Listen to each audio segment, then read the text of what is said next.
এই যে আমরা রোজার মাস পার করছি, এখন এই রোজা এমন একটা ইবাদত যেটা আল্লাহ রসুল মদিনা হিজরত করার পরপরই তিনি রোজা পালন করেছেন, ঈদুল ফিতর সালাত আদায় করেছেন। কিন্তু এই রোজা এত একটা প্রবীণ ইবাদত, আজ থেকে হাজার হাজার বছর আগের থেকে এটা দুনিয়ার মানুষ পালন করে আসে, সেই রোজা নিয়ে এখন আমরা সমাজে বিভ্রান্ত। ইফতার করতে হবে রাত্রে না সূর্যাস্তের সাথে সাথে।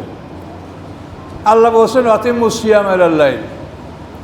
আমি তাদেরকে অনুরোধ করছি যে আপনারা এটা বলছেন ভালো কথা, এখন আপনারা আল্লাহর রাসূল রোজা রেখেছেন, সিনিয়র সাহাবীরা তারপর থেকে এই পর্যন্ত চলে আসে, তো আল্লাহর রাসূল এবং সিনিয়র সাহাবীরা কীভাবে রোজাটা ইফতার করছেন সেইটা জানি আপনারা করেন, সেটা বড় দলিল কিছু হতে পারে? তো এখন তার জবানরা বলে কি, শোনেন, যদি না মানে তো কথা বলার কোনো শেষ নেই, কথা বললে বলাই যায়, কারণ রাসূলের জীবনে তো মানুষই লিখছে। তাহলে এই যে কোরআন, এটা কে লিখছে? এটাও তো রাসূল সাহাবীদেরকে লিখতে বলছেন, 50 জনের মতো কাতেব হয়েছিল, তারা লিখেছে। তাহলে এইরকম যদি কথা বলে তাহলে সেটার কোনো সমাধান নাই। তবে যারা জানতে চায় তাদের জন্য এই কথাগুলিতে উপকার হবে, যারা জানতে চায় না তারা শুধু প্রশ্নের উপর প্রশ্ন তৈরি করবে, এটা করেই যাবে। আল্লাহ বলছেন সমস্ত জিনিস, সমস্ত শীতের জোড়া জোড়া, তাহলে দিবা রাত্রি এক জোড়া, দিবা এবং রাত্রি এক জোড়া। এখন আল্লাহ বলছেন রাত পর্যন্ত রোজা রাখো। এখন রাতের ব্যাখ্যাটা আপনি জানলেই সমস্যার সমাধান। রাত কাকে বলে? সূর্যাস্তর পর, অস্ত মানে আমরা চোখে দেখি না তাই অস্ত বলি, সূর্য আমাদের চোখের আড়াল হয়।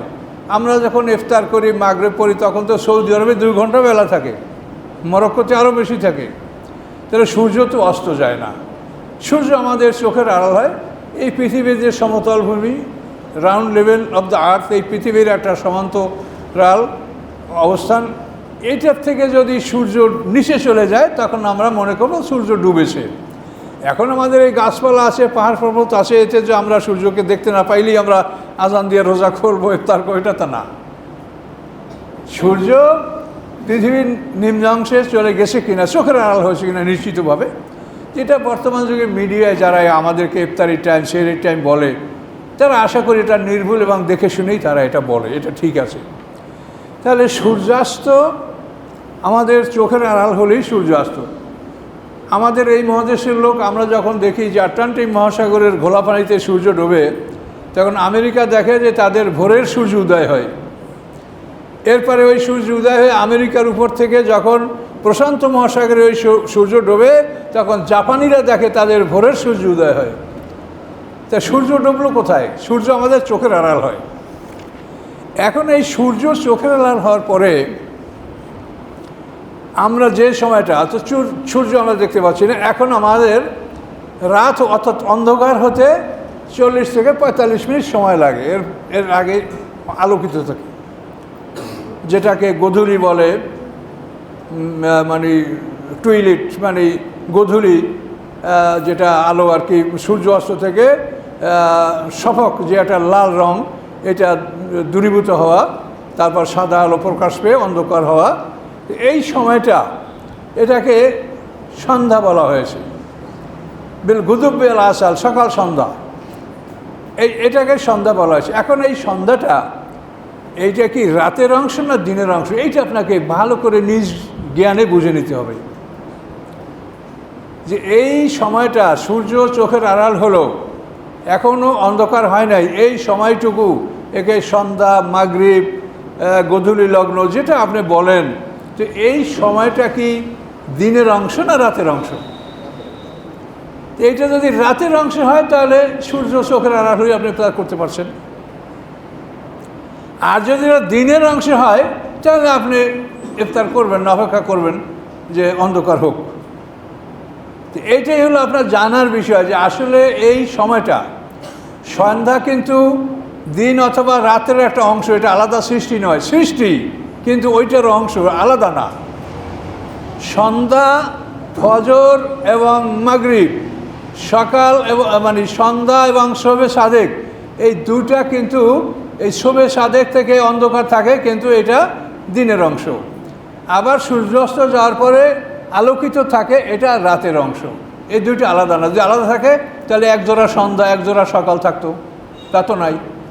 কাজে এটা মানে মাগরিব এটা রাতের অংশ, আর শবে সাদেক থেকে সূর্যোদয় পর্যন্ত এটা দিনের অংশ। এই জন্য শবে সাদেকের পরে খানা খেলে রোজা হবে না। এই বিষয়টা সামান্য মানে এটা একটু চিন্তা করলেই বোঝা যায়।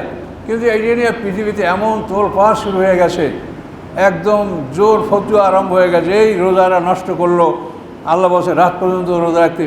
আর রাত পর্যন্ত রোজা রাখতে বলছেন, তো রাত কখন হয় সেটা তো আপনি বলবেন।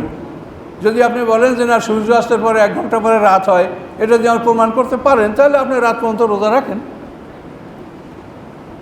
যদি আপনি মনে করেন যে শবে সাদেকের দিন হয় না, শবে সাদেকের 1 ঘন্টা 25 মিনিট সূর্য দেখা যায়, তো এই 1 ঘন্টা 25 মিনিট তো দিন না, সূর্য দেখা যায় না, এটা যদি আপনি রাতের অংশ মনে করে খান, এই সময় খানা খান, তো আপনার রোজা হবে? তাহলে এই বিষয়গুলি আমরা কি করতে পারি বলেন? আপনার রোজার জন্য আপনি দায়ী, কষ্ট করে রোজা রাখছেন, কাজে আপনার রোজা যাতে ভালো হয় সেভাবে আপনি করেন, কিন্তু আপনার জ্ঞানকে কাজে লাগান। আমাদের কাজ হলো একটা সত্যকে উদ্ঘাটন করে দেওয়া। আমি আপনাকে বলবো না যে আপনি রোজা এখন ইফতার করবেন না, তখন করবেন না। আমার আইনের কথা আমি বলছি, আপনারা বুঝে শুনে করেন। কাজেই এটা হচ্ছে কি যে আমরা বর্তমান যুগে আমরা মানে আল্লাহর কথাটাকে পুরোপুরি মানি না। রাসূলের আনুগত্য যে আমাদের জীবনের প্রতিটি পদক্ষেপে, প্রত্যেকটা শ্বাস নিঃশ্বাসে, চলাফেরা, ওঠা বসায়, যে সার্বিক অবস্থায় রাসূলকে স্মরণ করতে হবে, আতিউল্লাহ আতিউর রাসূলা। তো এই রাসূলের আনুগত্য এটা আমরা যদি করতে না চাই আর বলি আমাদের কাছে কোরআন আছে, এই কোরআনে যা আছে রাসূল তো তাই করছেন, তাহলে আপনার অর্থ হলো যে আপনি যা বোঝেন কোরআন রাসূল তাই বুঝেছে, আপনার সাথে সে বেশি আর বোঝে নাই। কি এটা হয় না প্রমাণ? যদি বলি যে রসুল কী করছে দেখেন, ঠিক আছে, কোরআনে যা আছে রাসূল তো তাই করছে, তাহলে আপনি কোরআন থেকে যা বুঝেছেন আপনি মনে করেন রাসূল তাই বুঝেছে, আপনি এইটা বুঝবেন না, রাসূল যা বুঝেছে সেইটা আপনি জানবেন। তিনি ওস্তাদ এবং তিনি শিক্ষা গ্রহণ করছেন স্বয়ং আল্লাহর পক্ষ থেকে, এবং স্বয়ং আল্লাহ তাআলা বলেছেন সুম্মা ইন্না আলাইনা বায়ানা, যে আমি কোরআন নাজেল করলাম, এরপরে এই কোরআনটা বর্ণনা করে দেওয়ার দায়িত্ব আমার, আল্লাহ নিজে বলেছেন। তা আপনি তার কাছ থেকে ব্যাখ্যা শুনবেন না, আপনি নিজে যা বলছেন, আপনি মনে করেন যে কোরআন যাচ্ছে এটাই তো রসুল মানছে, তাহলে আপনি যা বলছেন রাসূল তাই বুঝেছে, আপনার সাথে সে বেশি কিছু বুঝে না, এটা মনে করেন আপনি। কাজে এগুলো দেখেন আপনাদের চিন্তা ঠিক না ভুল। হেদায়েতের মালিক আল্লাহ, আমাদের কাজ হচ্ছে কোরআনের সত্যকে উদ্ঘাটন করে দেওয়া। কাজে আমি আশা করি আমাদের সমাজে বহু বড় বড় ব্যাপার আছে, ফাংশন আছে, যেগুলো আমরা উপেক্ষা করে চলছি, অথচ একটা নিষ্প্রয়োজন, যেটা হাজার হাজার বছর থেকে একটা চালু হয়ে আসে একটা ইবাদত, রোজা, নামাজ, হজ, জাকাত, কি নতুন কিছু? এগুলো নিয়ে আপনারা এখন নামাজের মশলা বাইর করেন, রোজার মশলা বাইর করেন, মানে সব সন্দেহ সৃষ্টি করে মানুষ যে যা ইবাদত করে সবারকে আপনারা নড়বড়ে করে দিচ্ছেন। এটা সম্বন্ধে কোরআনে আল্লাহ বলেছেন ওয়ালা তুফসিদু ফিল আরদি বা'দা ইসলাহিহা, আল্লাহ বলেন এই পৃথিবীকে সুসংহত করার পরে তোমরা তার মধ্যে ফাসাদ করিও না। এটা ফাসাদ। এগুলি সব সুসংহতভাবে প্রতিষ্ঠিত প্রমাণিত ইবাদত বন্দিকে, যেভাবে এটা সারা দুনিয়ার মানুষ করছে, করে আসছে। আমারও তো বয়স কম হয় নাই, আপনারা হয়তো আমার সাথে কেউ বড়ো ছোটো আসেন, কিন্তু এগুলি কিন্তু আমরা আগে কোনোদিনই শুনি নাই। এই রোজা করার এই মশলা, নামাজের এই নতুন মশলা, এগুলো আমরা আগে কোনোদিন শুনি নাই। মোনাজাতের মশলা, এগুলি সব এখন এমনভাবে বের হয়েছে যে মানুষ এগুলি নিয়ে বিভ্রান্তির মধ্যে পড়ছে। কাজেই এখন এটা দজ্জালের যুগ, ফেতনার যুগ, কিয়ামতের অত্যন্ত নিকটতম সময়। এই সময় নানা রকমের ফেতনা ফাসাদ পৃথিবীতে উদয় হবে। আপনাদেরকে আমি একটাই কথা বলতে পারি যে কোরআনকে আপনারা ভালো করে বুঝে নেওয়ার চেষ্টা করেন, তাহলেই মোটামুটি আপনি অনেকটা ভালো পথ পাবেন। এবং কোরআন বোঝার ক্ষেত্রে আপনি ভালো আলেমদের সাথে যোগাযোগ রাখেন, যেখান থেকে বোঝেন না সেখান থেকে তাদের সাথে জিজ্ঞাসা করে বুঝে নেওয়ার চেষ্টা করেন। এভাবে হলেই আশা করি অনেকটা ভালো থাকা যাবে। খুবই কঠিন সময় আমাদের পার হচ্ছে। আমি এগুলো নিয়ে একটা আলোচনা তৈরি করব ইনশাল্লাহ, যে কোরআনের কোন কোন জায়গায় মানুষেরা ভুল করছে, এগুলো একটা আলোচনা করার আমি আজকে নিয়ত করছি। যদি দোয়া করেন আল্লাহ তৌফিক দিলে আমি এটা এটা সিরিয়ালের একটা আলোচনা ধারাবাহিকতা, যে কোরআনের মধ্যে থেকে এই যারা বলে আমরা কোরআন প্রচার করছি, তারা কী কী ভুলগুলি করতে চাচ্ছে সেগুলি জানিয়ে দেওয়া আমার কর্তব্য। পালনকে করবে কি না করবে সেটা দেখার আমার দায়িত্ব না, সেটা আল্লাহ দেখবে।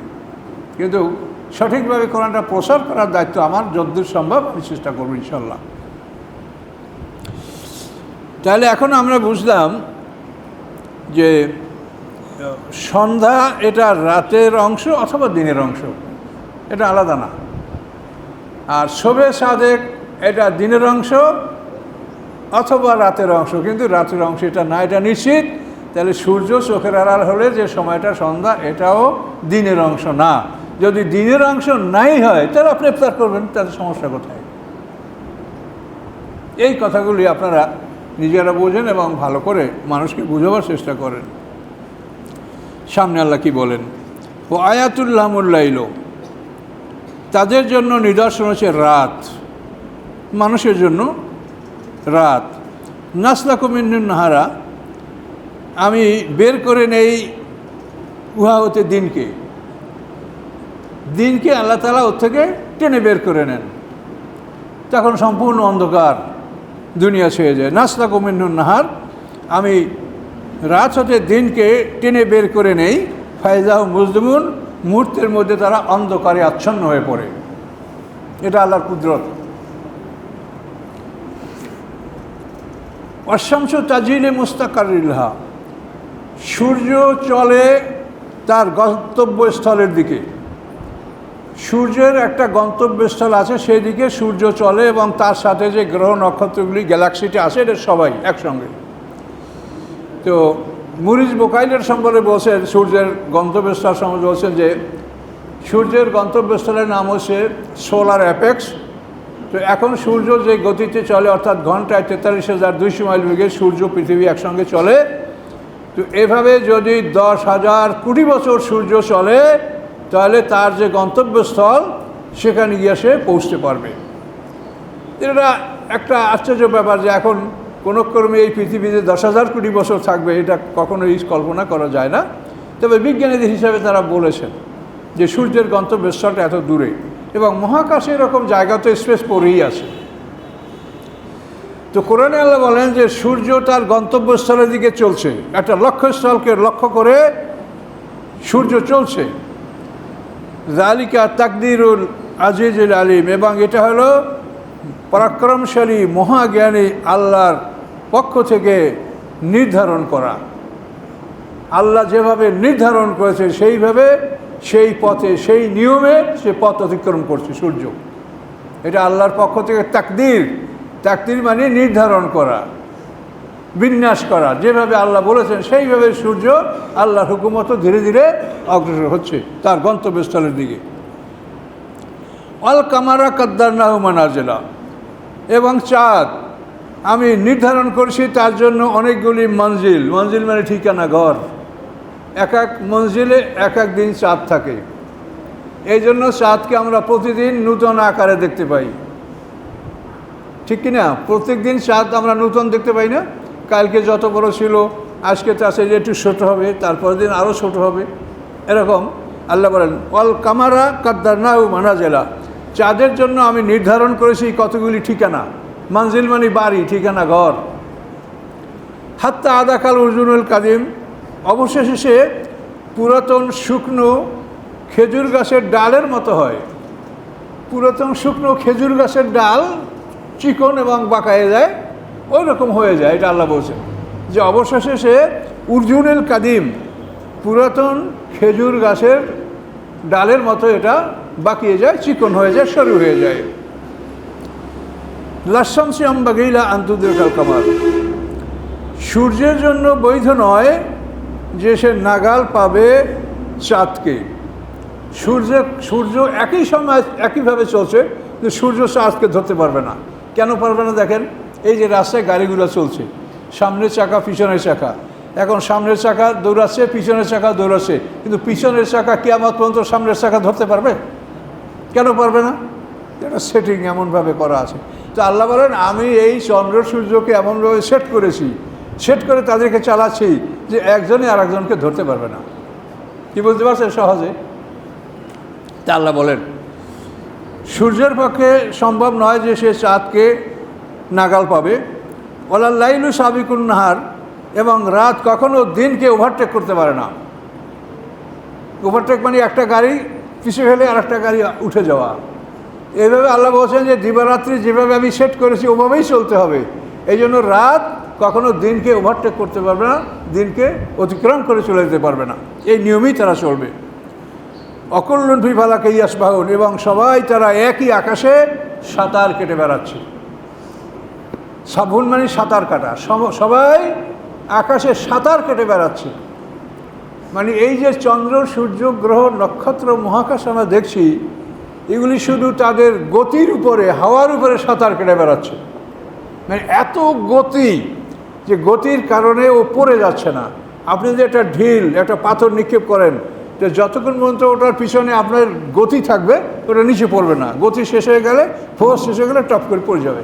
তো এই চন্দ্র, সূর্য, গ্রহ, নক্ষত্র, মহাবিশ্বে আল্লাহ যা কিছু আমাদের সৃষ্টি করেছে আমার জন্য আমরা দেখতে পাচ্ছি, এগুলি সব মহাশূন্যে এই চলন্ত গতিশীল হওয়ার কারণে এগুলি মহাশূন্যে ভেসে বেড়াচ্ছে। এবং এমন একটা চুম্বক সিস্টেম এদেরকে সেট করা হয়েছে যে ওই গাড়ির পিছনের চাকা কোনোদিন সামনের চাকা ধরতে পারে না, ওই রকম এদের একটা চুম্বক সিস্টেমের মাধ্যমে এভাবে সাজাই রাখা হয়েছে যে এরা কোনোদিন ওই নিজের স্থান অতিক্রম করতে পারে না। চলে ঠিকই, কিন্তু যথাস্থানে বসেই চলে। বলেন ও আয়াতুল্লাহম, তাদের জন্য আর একটা নিদর্শন, আন্না হামালনা যুররিয়াতুম ফিল ফুলকিল মাশহুন, নিচে আমি তাদের সন্তানদেরকে বহন করছি বোঝাই নৌকায়। তাদের সন্তান অর্থাৎ আদম আলাইহিস থেকে আজ পর্যন্ত সবাই আমরা সন্তান। আমি আমার বাবার সন্তান, আমার বাবা আমার দাদার সন্তান, দাদা তাই সন্তানই তো আমরা সব, এই জন্য যুররিয়াত বলে সন্তান। আল্লাহ বলেন আমি তাদের সন্তানদেরকে ভরা নৌকায় আমি তাদেরকে বহন করছি। ওখালাকটা লাহুম মিন মিসলি মা ইয়ারকাবুন, এবং আমি সৃষ্টি করছি তাদের জন্য নৌকার অনুরূপ, নৌকা সাদৃশ্য এমন কিছু যার উপরে তারা সওয়ার হচ্ছে। তাই নৌকার সাদৃশ্য স্থলভাগের যানবাহন, নৌকায় বড় বড় জাহাজ, স্টিমার। আল্লাহ বলেন এর সাদৃশ্য আমি অনেক কিছু সৃষ্টি করছি যেগুলিতে তারা আরোহণ করে চলাফেরা করে। আল্লাহ বলেন ওয়ান নাশা নুগরিকহুম, আমি ইচ্ছা করলে তাদেরকে আমি ডুবিয়ে দিতে পারতাম। যদি আমি ডুবিয়ে দিতাম ফালা শারিকা লাহুম, তাদেরকে কোনো সাহায্যকারী তাদের জন্য ছিল না। আল্লাহ ডুবিয়ে দিলে তাকে রক্ষা করার কোনো সাহায্যকারী থাকে না। ওয়ালা হুম ইউনকাজুন, এবং তাদেরকে কেউ মুক্ত করতেও পারবে না। আল্লাহ যদি ডুবায় মুক্ত করতে পারবে? ফেরাউনের 10,60,000 বাহিনী, এরা তো সবই বড় বড় মানুষ, এরা তো সবাই সাঁতার জানারই কথা। তারা তো, তাদের দেশে তো নদী আছে, নীলনদ তো মিশরের এপার ওপার দুই পারে, এর মাঝখানে নীলনদ। তাহলে এই লোকগুলি যে সাঁতার জানে না তা তো হতে পারে না। যে দেশে নদী নাই সে দেশের লোকের ভাবে কল্পনা করা যেতে পারে। কাজে এই সৈনিকদের তো সব ধরনের প্রশিক্ষণ থাকে। কাজে 10,60,000 বাহিনী ফেরাউনের ডুবে মারা গেল। তো আল্লাহ বলেন যে আমি যদি ডুবাইয়া দেই তো তাকে কেউ রক্ষা করতে পারে না, তাকে কেউ উদ্ধার করতে পারে না। সাঁতার কাটা জানা মানুষ দেখেন পানিতে ডুবে মারা যায়। ভালো সাঁতার কাটতে জানে বলে সাহস করে নদীতে নেমেছে, উঠতে আর পারে না। এরকম বহু ঘটনা তো আপনার চোখের সামনে দেখতে পাচ্ছেন। যে সাঁতার জানে না সে কি নদীতে নামে? সে তো নামে না। ও জানে সাঁতার, কিন্তু ওর এমন একটা অবস্থা আল্লাহ সৃষ্টি করে দেয় যে পানির মধ্যে সে উল্টে যায়, আর কিন্তু ভুট হতে আর পারে না। পানির মধ্যে নামার পরে সে শীত হয়ে যায়, কিন্তু ভুট না হইতে পারে, সাঁতার করতে পারে না।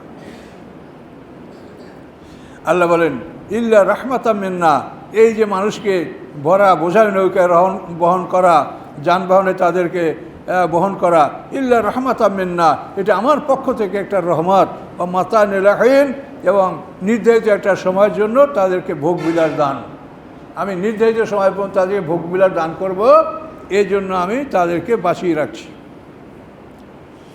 ওয়াইযা কিলা তাকুমা বাইনা আইদিকুম ওয়া খালফাকুম, যখন তাদেরকে বলা হয় সাবধান হও উহা হতে যা তোমাদের সামনে আছে, যা তোমাদের পিছনে আছে।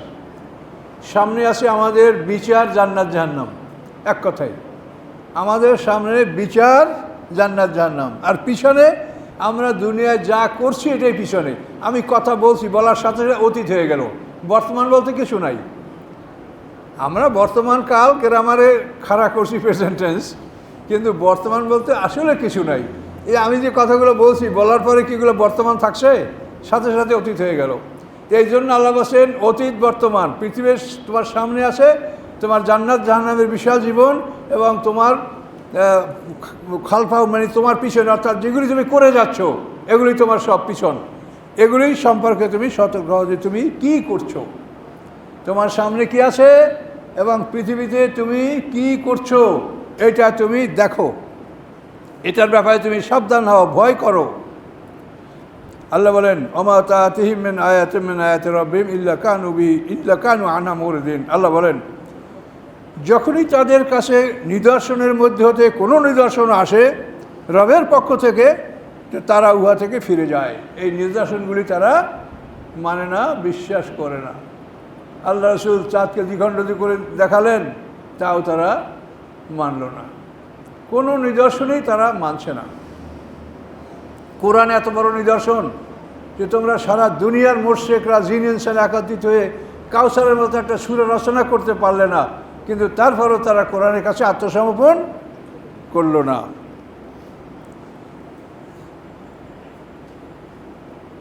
তার নিদর্শন দেখে কোনো মানুষ ইমান আনে না। হ্যাঁ, ইল্লা মাশাআল্লাহ দুই একটা আনতে পারে, কিন্তু ম্যাক্সিমাম নিদর্শন দেখে কোনো মানুষ ইমান আনে না। এটাই আমরা কোরআনের যতগুলো ইতিহাস পাই তাতে আমরা দেখতে পাই। সম্মানিত মুসল্লিনে কেরাম, আমরা সূরা ইয়াসিনের 23 নম্বর আয়াত থেকে আলোচনা শুরু করব ইনশাআল্লাহ। আউযু বিল্লাহি মিনাশ শাইতানির রাজিম, বিসমিল্লাহির রহমানির রহিম। তো এদের এই দাওয়াতের সমর্থনে শহরের দূর প্রান্ত থেকে একটা লোক দৌড়ে আসছিল। সেই লোকটার নাম হলো হাবিব নাজ্জার। সে কাঠমিস্ত্রি ছিল। তার উক্তি এখানে আমরা এই শুরুর আয়াতটা, তার উক্তি আমালিয়াল আবুদুল্লাদি, কি হয়েছে আমার যে আমি সেই আল্লাহর ইবাদত করব না, ফাতারানি যিনি আমাকে সৃষ্টি করেছেন, ওয়াইলাইহি তুরজাউন এবং তোমরা সবাই তার দিকে প্রত্যাবর্তিত হবে, তোমাদের সবাইকে তার কাছে উপস্থিত করা হবে। সেই আল্লাহর ইবাদত আমি কেন করব না? আত্তাখিযু মিন দুনি আলিহা, আমি কি সেই আল্লাহর পরিবর্তে এমন ইলাহ গ্রহণ করতে পারি? এই ইউরিদিনের রহমান হবে দুররেন, যদি রহমান আমার কোনো ক্ষতি সাধন করার ইচ্ছা করেন, লান তুগনিয়া শাফাআতুম শাইয়া, তখন তাদের সব। তো আল্লাহর পরিবর্তে তোমরা যাদের ইবাদত করো তাদের সব কাজে আসবে না এবং তারা মুক্তিও দিতে পারবে না। এইরকম রব আল্লাহকে বাদ দিয়া ইবাদত, এইরকম রবের ইবাদত আমরা কেন করব? ওই লোকটা বললেন হাবিব নাজ্জার, যদি আমি এভাবে করি ইন্নী ইযাল্লা ফি দালালিম মুবিন, নিশ্চয়ই আমি তখন স্পষ্ট ভুল পথে অবস্থান করব। ইন্নী আমানতু বিরাব্বিকুম ফাসমাউন, নিশ্চয়ই আমি ঈমান গ্রহণ করছি তোমাদের রবের উপরে, ফাসমাউন তোমরা আমার কথা শোনো। হাবিব নাজ্জার এভাবে তার জাতিকে সম্বোধন করে বললেন যে আমার কথা শোনো। তো এই কথা বলার সাথে সাথেই হাবিব নাজ্জারের জাতি যারা সেখানে উপস্থিত ছিল তারা তার উপরে ঝাঁপিয়ে পড়লো এবং এমনভাবে মারপিট করলো যে হাবিব নাজ্জার ওখানে শাহাদাত বরণ করলেন। শাহাদাত গ্রহণ করার পরে আল্লাহ তাআলা তাকে যে ক্ষমা ঘোষণা করেছেন, জান্নাতি ঘোষণা করেছেন, সেই কথাটা এখানে কোরআনে বলা হয়েছে কিল আদখুলিল জান্নাতা, তাকে বলা হলো যে তুমি জান্নাতে প্রবেশ করো। তো হাবিব নাজ্জার বলছেন কলা ইয়া লাইতা কওমি, হাবিব নাজ্জার বললেন হায় আফসোস আমার জাতির জন্য, ইয়ালামুন যদি তারা জানতো যে আমাকে আল্লাহ তাআলা কোন স্থান দান করেছেন। তোমরা অত্যাচার করে আমাকে মেরে ফেললে, কিন্তু আল্লাহ তাআলা আমাকে কি নিয়ামত দান করছে রে তোমরা যদি জানতে। ইয়া লাইতা কওমি ইয়ালামুন, আফসোস যদি আমার জাতি সেটা জানতো। বেমা গফর আলী রব্বি, কী কারণে আমার রব আমাকে ক্ষমা করে দিয়েছেন। বা জাআলানি মিনাল মুকরামিন, এবং সম্মানিতদের অন্তর্ভুক্ত আমাকে করেছেন। আমাকে আল্লাহ ক্ষমা করেছেন, আমার জন্য আল্লাহ জান্নাত মঞ্জুর করেছেন এবং সম্মানিতদের অন্তর্ভুক্ত আমাকে করেছেন। এই বিষয়গুলি যদি আমার জাতি জানতো, এই বলে তিনি আফসোস করলেন। তো হাবিব নাজ্জারকে ওরা অত্যাচার করে ওখানেই ওই মজলিসে মেরে ফেলল। এখন পরিণামটা তার হলো যে সে জান্নাতি, এই খবরটা তিনি জানিয়ে দিলেন। আর এদিকে অন্য খবর শোনেন, আল্লাহ বলেন অমা আনজালনা আলা কওমিহি মিন বাদি মিন জুনদিন মিনাস সামাই ওয়া মা কুন্না মুনজিলিন। আল্লাহ বলেন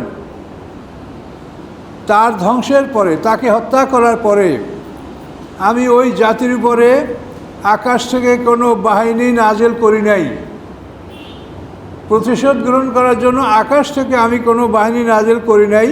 ওয়া মা কুন্না মুনজিলিন, এবং ছিলাম না আমি আকাশ থেকে অবতরণকারী। আকাশ থেকে বাহিনী পাঠাবো এমন আমি মনে করি নাই।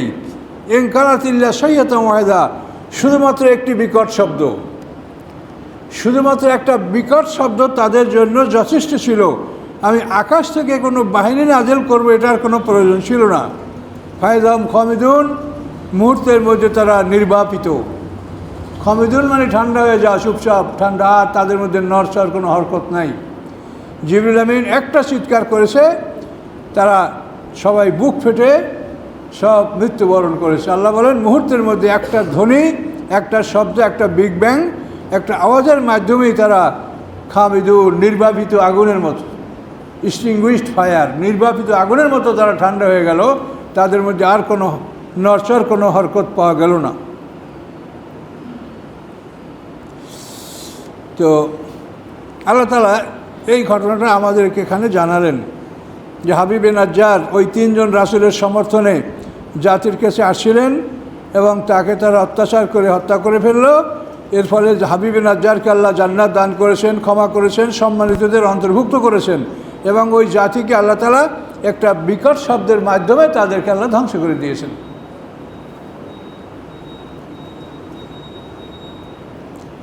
ইন কানাত ইল্লা সাইয়্যাতান ওয়াহিদা ফাইজাহুম খামিদুন ইয়া হাসরাতান আলাল ইবাদ। আল্লাহ বলেন আফসোস আমার বান্দাদের উপরে। মা ইয়াতিহিম মির রাসূলিন, আসে নাই তাদের কাছে কোনো রাসূল, ইল্লা কানু বিহি ইস্তাহজিউন, বরং রাসূলদের সাথে তারা উপহাস করেছে। এমন কোনো রাসূল আসে নাই তাদেরকে ইহা ব্যতীত যে তারা সেই রাসূলের সাথে উপহাস করেছে। যেই আসছে তারই সাথে উপহাস করেছে, ঠাট্টা করছে, অমান্য করেছে। আল্লাহ বলেন আলাম ইয়ারাও, তারা কি দেখে না? এই মক্কাবাসীকে লক্ষ্য করে বলছেন, আলাম ইয়ারাও, তারা কি দেখে না? কাম আহলাকনা কাবলাহুম মিনাল কুরুন, যে তাদের পূর্বে আমি কত জাতি ধ্বংস করেছি। এই মক্কাবাসীদের আগে আমি কত জাতি ধ্বংস করেছি। ফিরাউন, নমরুদ, আদ, সামুদ, কওমে লূত, কত জাতি। আল্লাহ বলেন তারা কি দেখে না? কাম আহলাকনা কাবলাহুম মিনাল কুরুন, তাদের পূর্বে আমি কত জাতি আমি ধ্বংস করেছি।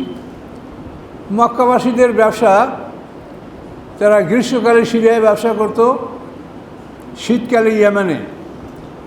তো এই মক্কাবাসী যখন সিরিয়ায় যেত, প্রতিমধ্যে তারা সামুদ জাতির ধ্বংসাবশেষ দেখতে পেত এবং লূত সম্প্রদায়ের ধ্বংসাবশেষ তাদের রাস্তায় তারা দেখতে পেত। এই জন্য আল্লাহ বলেন তারা কি দেখে না? তারা কি দেখে না কত জাতি আমি তাদের পূর্বে ধ্বংস করেছি। আন্নাহুম ইলাইহিম লা ইয়ারজিউন, নিশ্চয়ই তারা আর কোনোদিন তাদের কাছে ফিরে আসবে না। যাদেরকে আমি ধ্বংস করেছি তাদেরকে আমি বরজাকে রেখেছি, হাসরের ময়দানে বিচার হবে, তারপর তারা আপন ঠিকানায় যাবে, কিন্তু এদের কাছে পৃথিবীতে আর ফিরে আসবে না। ওয়াইন কুল্লুল লাম্মা জামিউল লাদাইনা মুহদারুন, বরং তাদের প্রত্যেকেই এমন যে তাদেরকে আমার কাছে উপস্থিত করা হবে। পৃথিবীতে ফিরে আসবে না, কিন্তু তাদেরকে আমি সবাইকে সংরক্ষণ করে রেখেছি, তাদের সবাইকে আমার কাছে উপস্থিত করা হবে, বিচারের মাঠে উপস্থিত হবে, কেউ অনুপস্থিত থাকতে পারবে না। আল্লাহ তাআলা তার নিদর্শন বয়ান করছেন। ও আয়াতুল্লাহুম, তাদের জন্য নিদর্শন, আল আরদুল মাইতাতো, একটা মৃত জমিন। মৃত জমিন মানে যে জমিনটা শুষ্ক, কোনো গাছপালা জন্মানোর কোনো ক্ষমতা রাখে না, ঊষর জমিন, শুষ্ক জমিন। আল্লাহ বলে তাদের জন্য নিদর্শন একটি শুষ্ক জমিন। আহিয়াইনাহা, বৃষ্টির মাধ্যমে সেই জমিনটাকে আমি সঞ্জীবিত করি। ও আখরাজনা মিন্না হাব্বা, এবং সেই জমিন থেকে আমি দানা উৎপন্ন করি। ফামিন্নু ইয়াকুলুন, এবং এই শস্য দানা হতে তারা খাদ্য গ্রহণ করে। এটা আল্লাহর একটা কুদরত আর নিদর্শন। এই মাটি দেখা এখন শুকিয়ে গেছে, কোনো উৎপাদন করার ক্ষমতা নাই, কিন্তু যখন আল্লাহ তাআলা বৃষ্টি বসাবেন তখন এই মাটি আর এরকম থাকবে না, দেখবেন সব সবুজ সবুজ রং ধারণ করেছে।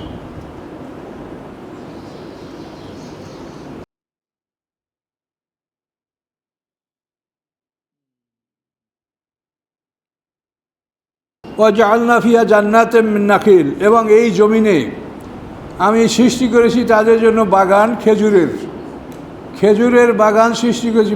খেজুর পৃথিবীর সবচেয়ে উৎকৃষ্ট এবং ভিটামিন জাতীয় খাদ্য। একটা খেজুরকে একটা মানুষ সারাদিন কাটাতে পারে, ক্লান্তি আসবে না। খেজুরকে মানুষ যুদ্ধ করতে পারে, ক্লান্তি আসে না, দারুণ খাবার। তা আল্লাহ বলেন ওয়াজআলনা ফিহা জান্নাতাম মিন নাখিল, আমি ওই পৃথিবীতে তাদের জন্য খেজুরের বাগান সৃষ্টি করেছি। ও আনাব, এবং আঙ্গুরের বাগান সৃষ্টি করেছি। ও ফাজ্জারনা ফিহা মিনাল উয়ুন, এবং ওই জমিনের মধ্যে আমি তাদের জন্য নহর প্রবাহিত করেছি, পানির ঝর্ণা প্রবাহিত করেছি। লিয়াকুলু মিন সামারিহি, যাতে তারা ওই জমিনের ফল উপভোগ করতে পারে, খেতে পারে। আল্লাহ বলেন অমা আমেলাতু আইদিহিম, এগুলি তাদের হাত তৈয়ার করে নাই। কোনো মানুষের হাত দ্বারা কোনো মানুষ এগুলি তৈয়ার করে নাই। এই জমিনে তৈয়ার করে নাই, গাছপালাও তৈয়ার করে নাই, এই ফসলগুলিও কোনো মানুষ তাদের হাত দ্বারা তৈয়ার করে নাই। আফালা ইয়াশকুরুন, তারপরেও কি তারা কৃতজ্ঞতা জ্ঞাপন করবে না যে আল্লাহ তাআলা আমাদের জন্য এই নিয়ামত সৃষ্টি করেছেন। সুবহানাল্লাযী খালাকাল আজওয়াজা কুল্লাহা, পবিত্রতা সেই আল্লাহ যিনি সমস্ত সৃষ্টিকে জোড়া জোড়া সৃষ্টি করেছেন। আল্লাহর সমস্ত সৃষ্টি জোড়া জোড়া, আকাশ পৃথিবী এক জোড়া, চন্দ্র সূর্য এক জোড়া, রাসূল এক জোড়া, আসমানের রাসূল জিবরিল আমিন, পৃথিবীর রাসূল মুহাম্মদ সাল্লাল্লাহু আলাইহি সাল্লাম, রাস্তা এক জোড়া, সিরাতাল মুস্তাকিম সিরাতাদ দাল্লিন, শয়তান এক জোড়া, ইবলিস শয়তান, মানুষ শয়তান এবং জিন শয়তান। এভাবে আল্লাহর সমস্ত সৃষ্টিগুলি জোড়া জোড়া। তো আল্লাহ বলেন পবিত্রতা সেই আল্লাহর যিনি সব কিছুকে জোড়ায় জোড়ায় সৃষ্টি করেছেন। মিম্মা তুম্বিতুল আরদু, ওই সবগুলিও জোড়া জোড়া যা পৃথিবী উৎপন্ন করে। অমিন আনফুসিহিম, এবং তোমাদের দেহের মধ্যেও সব জোড়া জোড়া। অমিম্মা লা ইয়ালামুন, এবং এমন সব কিছুর মধ্যে তিনি জোড়া সৃষ্টি করেছেন যা তোমরা জানো না। আমাদের দেহ জোড়া জোড়া, দেখেন এক জোড়া হাত, এক জোড়া পা, এক জোড়া কান, এক জোড়া নাক, এক জোড়া চক্ষু, এক জোড়া ফুসফুস, এক জোড়া কিডনি, দেখে সব জোড়া জোড়া। আল্লাহ শুধু একা বেজোড়। কুল হুয়াল্লাহু আহাদ, বলো আল্লাহ এক। এই আল্লাহ এক, এছাড়া সব সৃষ্টি তার জোড়া জোড়া। আর আল্লাহ বলেন এমন অনেক কিছু আছে যা তোমরা জানো না, সেগুলো জোড়া জোড়া। এই জোড়াকে কেন্দ্র করে আমি একটা কথা আপনাকে বলতে চাচ্ছি।